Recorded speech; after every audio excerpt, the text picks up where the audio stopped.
Hello, everyone, and welcome to the Women in Leadership Talk podcast.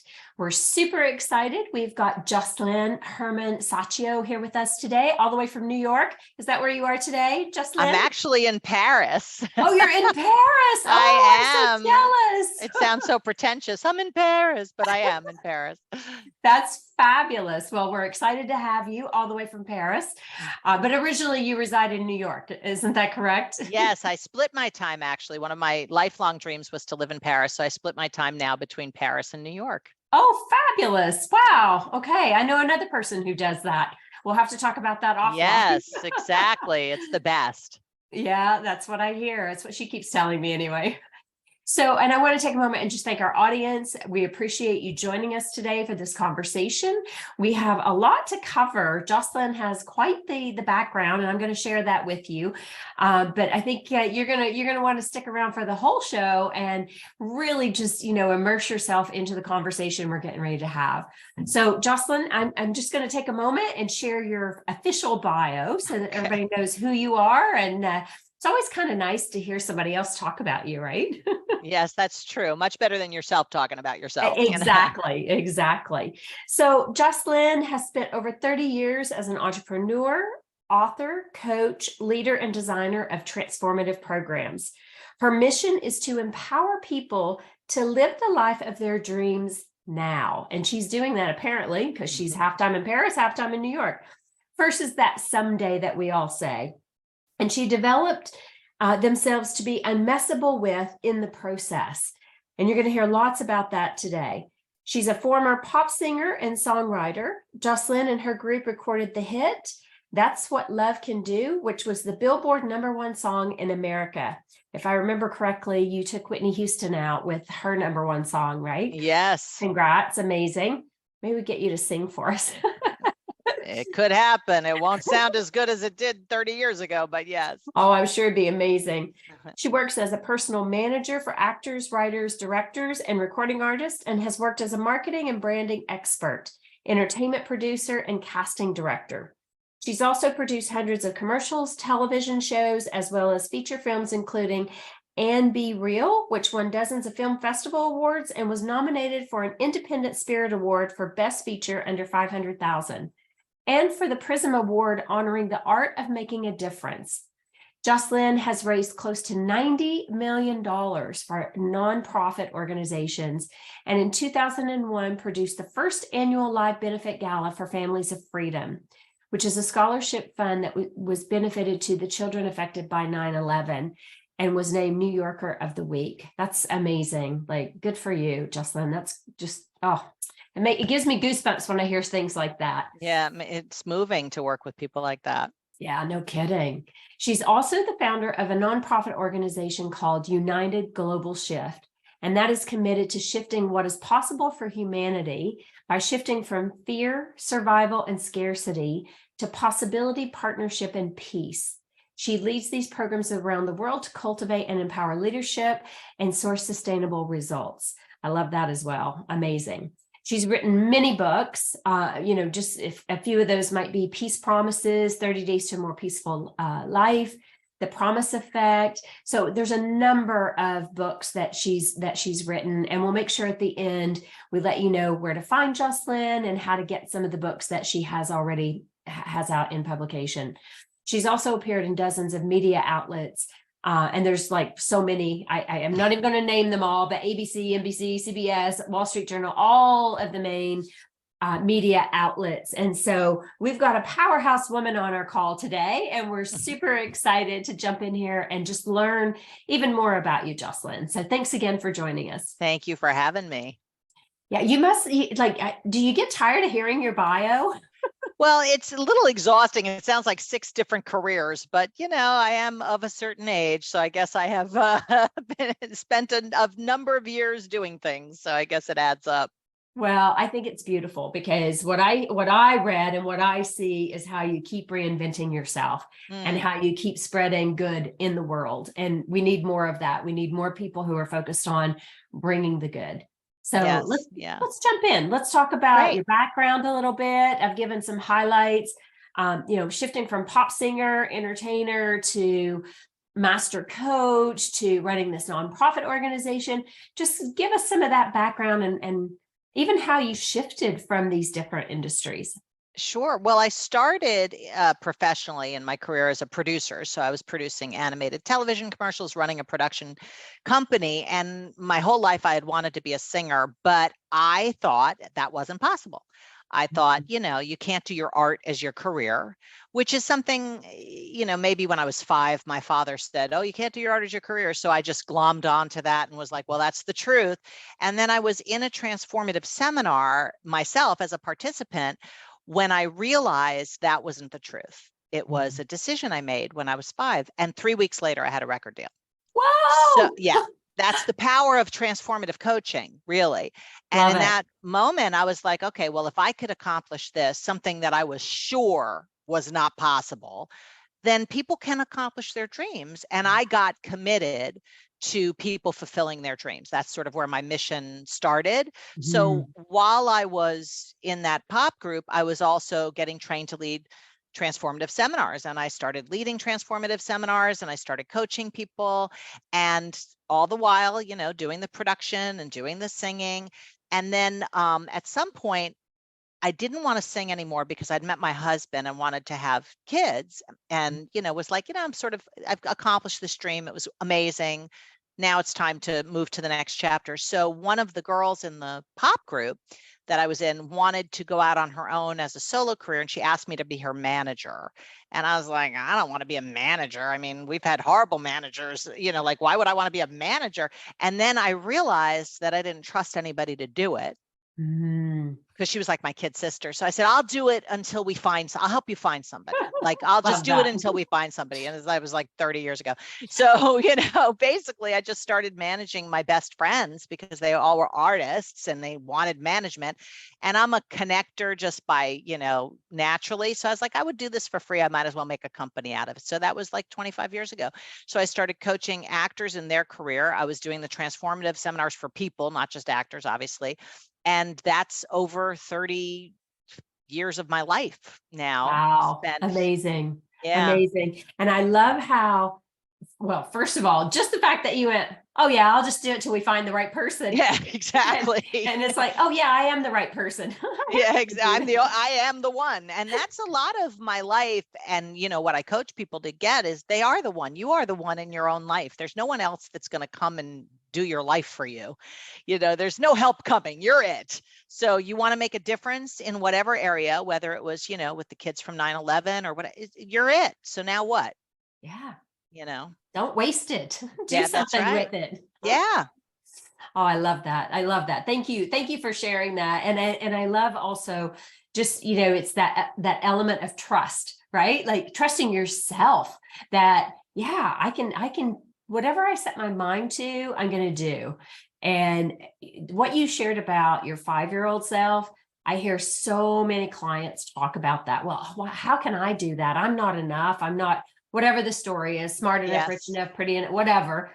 But you have every tool, every resource available to you if you just tap into that. Yeah. And if you don't, go get it. Go develop that tool or resource. Go find it. I mean, somebody's got that resource. I mean, you're 3 people away from anything. So yeah, I love it. Love it. Well, and I love the slogan that you use, being unmessable with. So what does that mean? Like when I read that, I was like, okay, this is cool. Like, even having your own little affirmation, I'm unmessable with. Tell us more about that. What does it mean? Sure. I heard it once like 25, 30 years ago. And then I just was like, that's my word. That's the word now that I want to create as a possibility for people, because what it isn't, I start with what it isn't, because people think it's tough, like being tough. That's not what it is. Or being impervious to your feelings, that's not what it is either. It's about being able to create moment to moment. So rather than get caught in reacting to people, to life, to circumstances, no matter what the circumstances, no matter who you're with, no matter what's happening, being able to create and fulfill on your vision, on your dreams, on what's important to you. And that's the muscle that I build with people as a coach, is I take them from the world of reaction or being messable with to the world of creation. And everybody, I don't care if they're a billionaire CEO or an out of work actor, everybody is messable with. There's nobody I've ever met, and I've, worked with over 200,000 people. And I've never met somebody who doesn't have something that hooks them. Yeah. So that's the work that I do with people, is dismantling what messes with you or hooks you or reactivates you, and transforming that to something that you can come from a space of creation and fulfillment and magic, really. Oh, that's awesome. I love that. And you're speaking my language. I love that, because I'm all about being very conscious to how we respond versus reacting to what life throws at us, because God knows it's going to get thrown at us, right? Totally. Yeah. So you have a choice. So how does one be unmessable with when life throws those, curveballs or those unwanted circumstances at us? Well, the first thing is you got to be able to see your red flags. So I do a process with people where I have them see, okay, what is it that happens physically? Or how does being hooked or messable with or reactivated manifest? Is it a tight chest? Is it, you get warm in your neck? Is it you start having self-doubting thought? Whatever the thing is, the red flag, I have people get really clear about them so they can be on a hunt for them and see them before they go too far down the road of reaction. Because once you're in that world, it's kind of hard to pull yourself out. But if you can catch it quick enough, you can stop it and create something else. So the first step is seeing, or consciousness, as you said. So being conscious of when you're going down that road, and then catching it quicker and quicker and quicker so that you can redirect. Because by default, you're going to go to reaction, and that's how your brain works. It's all survival, and that's a world of survival. So your neuronal pathways are already grooved in to react. It's easier for your brain to do that. It takes something to create. Yeah. And it's not going to be just natural at first or automatic. It takes intervening in the automatic ways of being and acting and creating something new.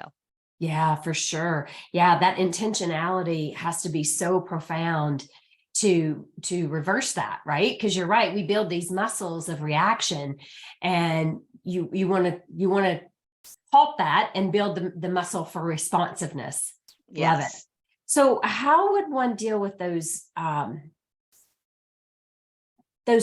situations without going down for the count, right? So when you head down that path and you're like, ooh, you're feeling all that ickiness that happens.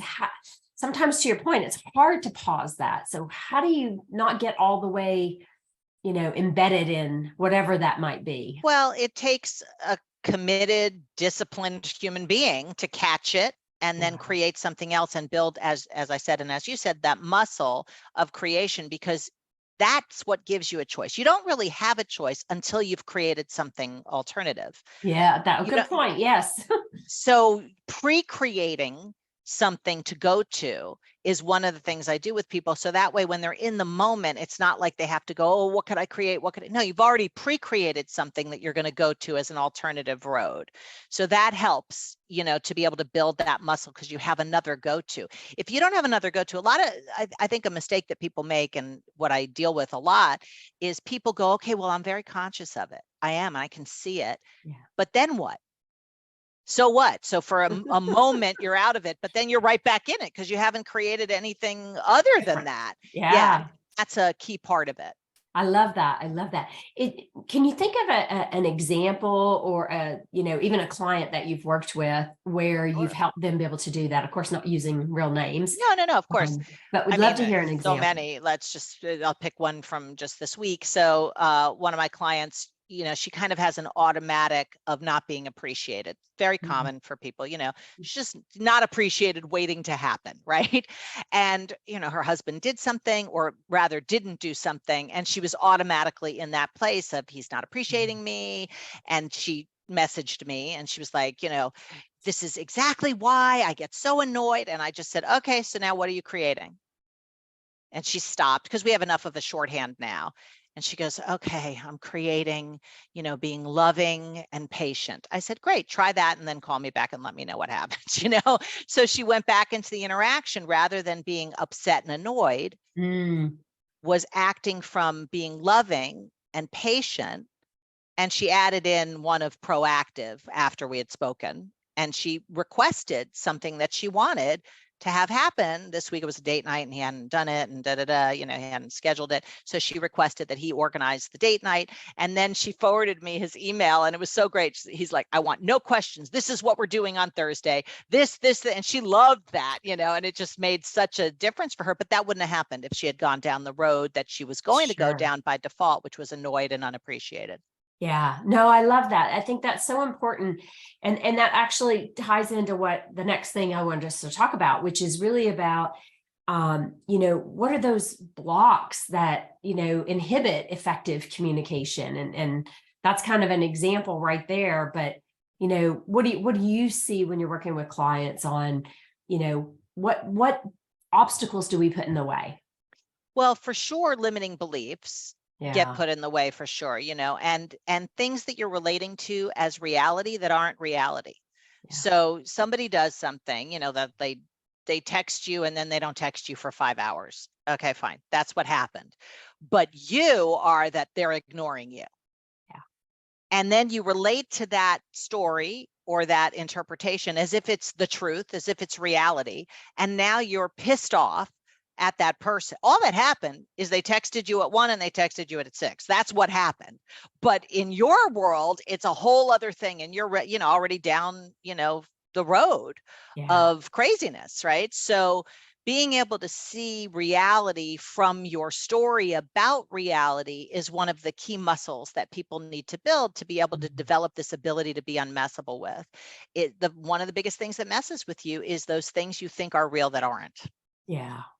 Yeah, I love that. That's such an important statement, because we all have our own version of reality, right? Oh, yes. And you don't know. I mean, that person could have walked into a meeting or whatever and didn't even have their phone. Their phone could have died. Whatever. You don't know what their reality is.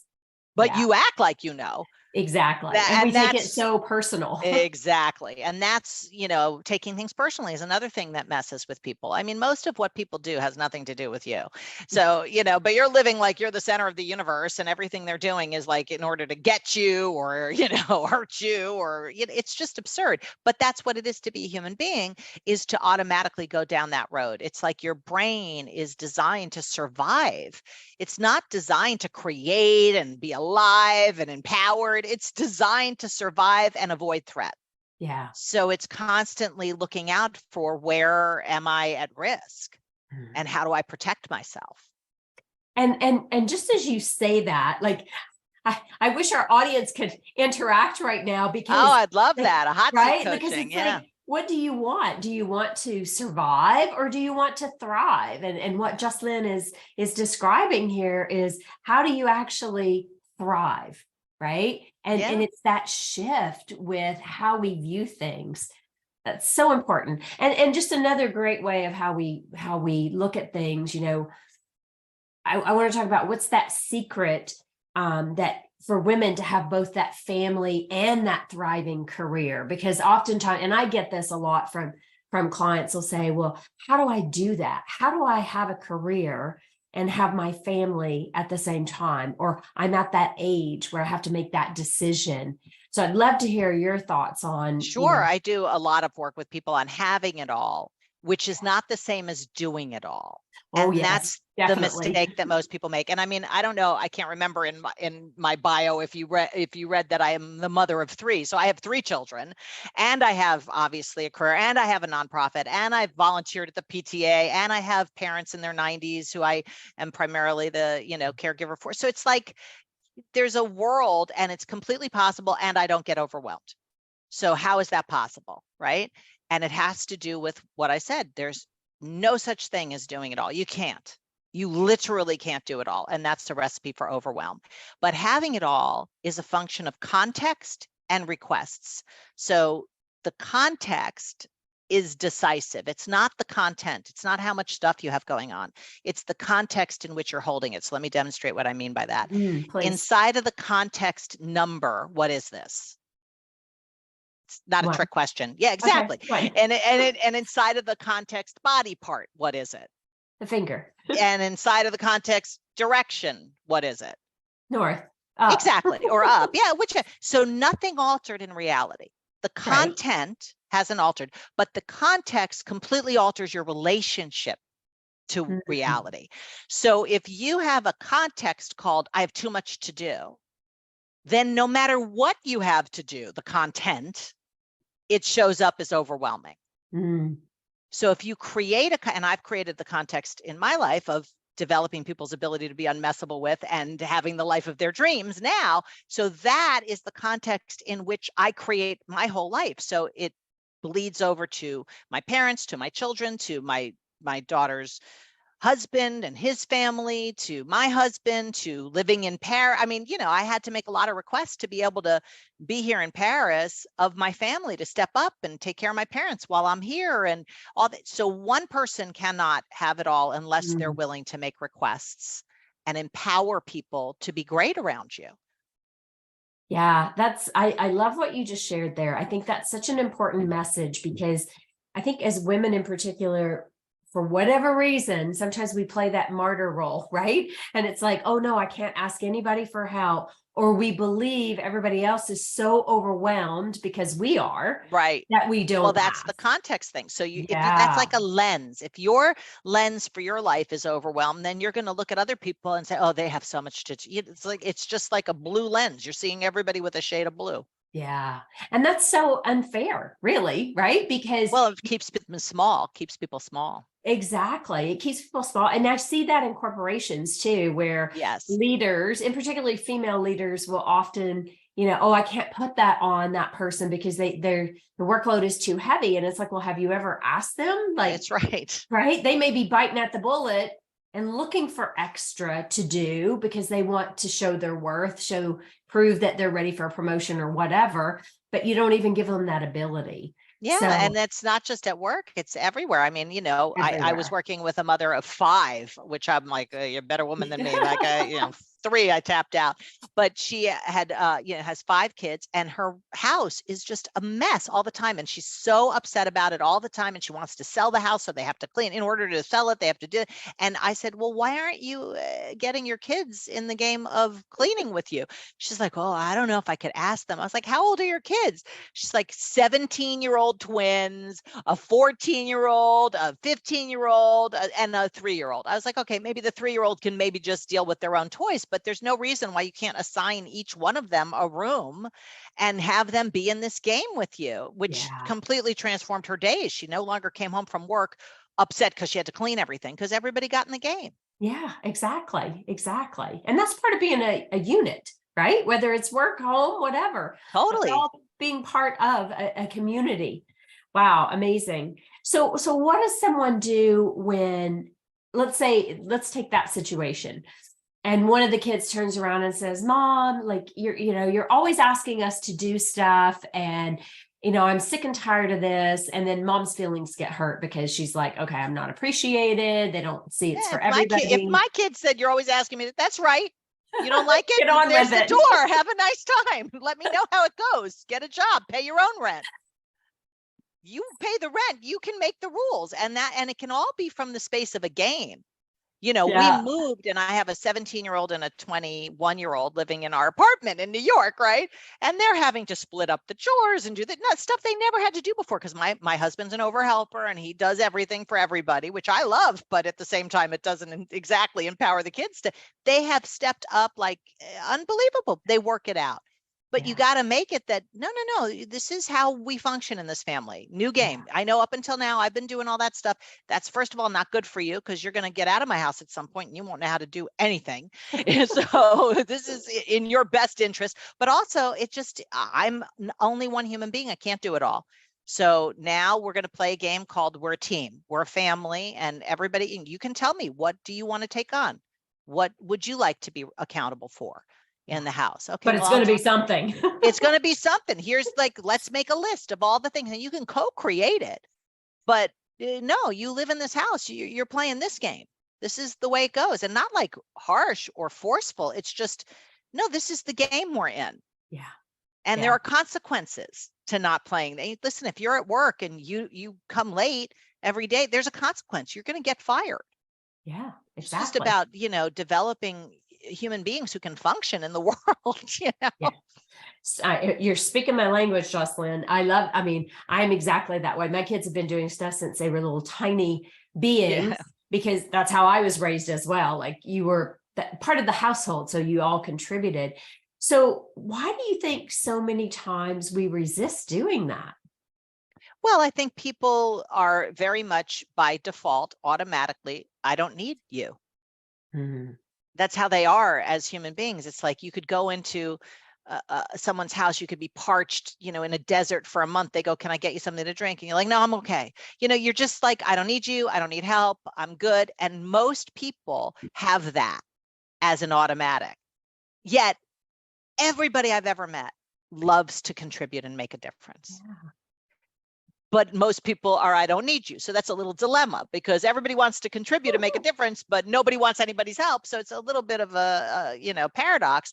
So how do you break through that? Is if you're the "I don't need you" person, you start making requests and allowing people to contribute to you, because all you want to do is contribute. You're ripping people off of having that fulfillment of having made a difference. Yeah. It's very selfish to be an "I don't need you" person. Most people don't see it that way. They see it as "I'm not a burden" that way. No, no, Yes. no. You're also not an opening for people to fulfill their heart by contributing and making a difference to you. I love that. That was really beautifully expressed. And you see that so often with people. And I love how you reframe that to, the space of, you're taking a gift away from somebody when you do that. And we don't typically look at it that way. So, Yeah. audience, if you're listening, share that with somebody in your network, Yeah. share that with your family, right? And remember that, making those requests are super important for the other person as well. It's not just about you, it's about the other person as well. So Josselyne, what are two things that one or two that you would want the audience to walk away with today that could really help them reinforce being unmessable with?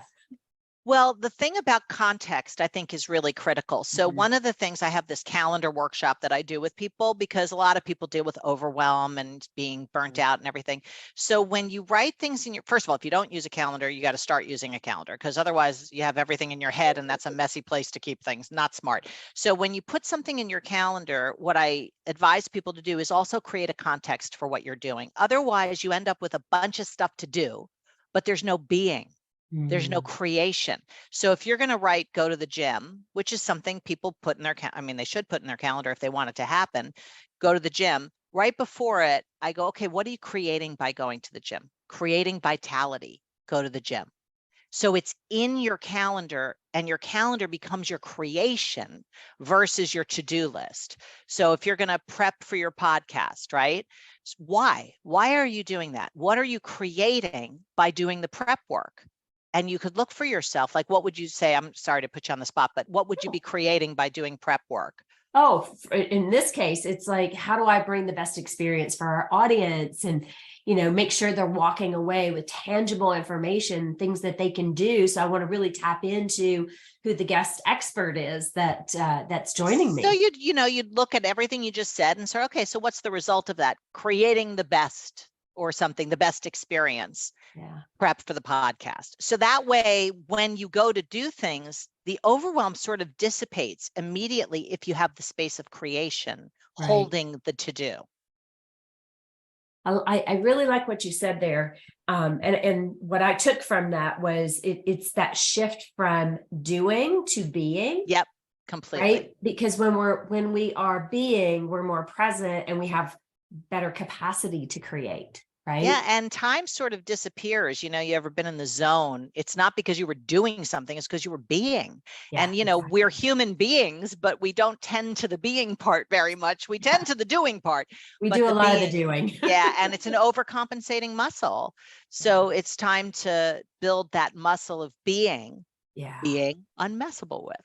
Yeah, I love that. I love that. And do you find, since COVID, more and more people are searching or are more conscious of the being?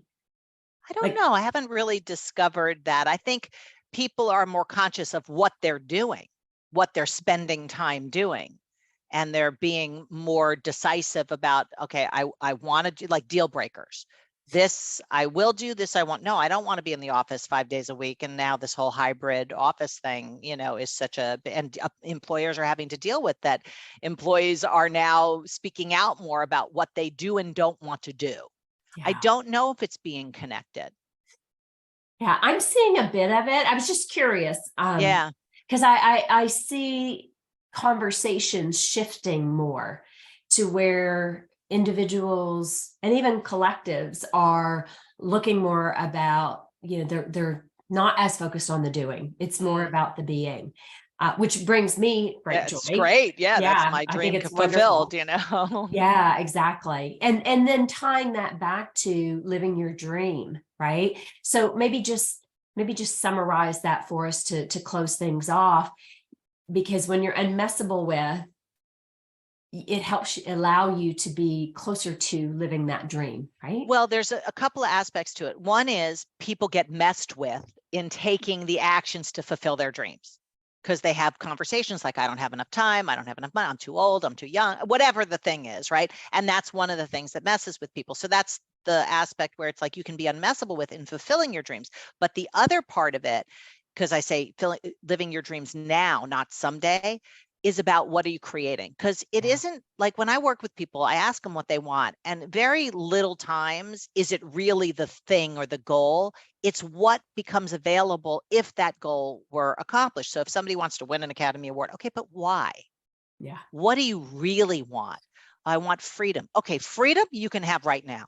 Freedom you can bring to life, not get out of some accomplishment from life. And that's one of the things I train people in is, what are you bringing to life? Not what are you getting out of it? Yeah. And that's a right now phenomenon. Yeah. Yeah. That's a really nice shift. Beautiful. Well, I know we're right at our time here. So Josselyne, thank you so much for being with us today. Can you share with the audience what's the best way to find you? Sure. To find your books? I think it's important that, because I am seeing that shift. I see people searching more and more for more of the being and being present and tapping into that creation. So share with us where they can find you. Absolutely. My website is theartofbeingunmessablewith.com. So you can find everything there. I mean, my books are on Amazon, but they're also on my website, so you can get them either way. But all my courses, all my offerings, my newsletter, all that stuff, free things, all sorts of ways to participate with me are on theartofbeingunmessablewith.com. Nice. Nice. I love it. So you heard it right there. So I want to take a moment and thank our audience for joining us today. We know you have a choice as to what podcast you listen to. I'd love to hear what your biggest takeaways were from today's conversation. So reach out either to Josselyne or myself.